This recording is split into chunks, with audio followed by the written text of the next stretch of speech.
أنا لا أركو لجماعة قريب جلين Soomaaliya marka ileen iimaanka yaa ku soo naqday Soomaaliya ma ogtahay hadda iyaan dhaweeda markii aan tagna waxaad ku garay in iimaanka ku soo naqday markii aan Burundi tagnay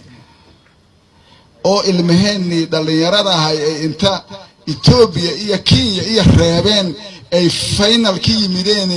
aan rabna anagu u aadna inaan koob ka soo qaadno nin Algerian hay akfadiyay oo wasiir hore u ahaa jira sportsna aha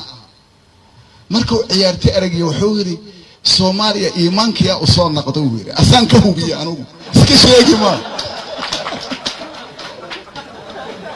Soomaaliya iimaankiya u soo naqdo waxa keenana hay iimaanka u soo naqdo ilmahan adkaa ayaa keenay maxay la qofan iimaan lahayn adkaama kar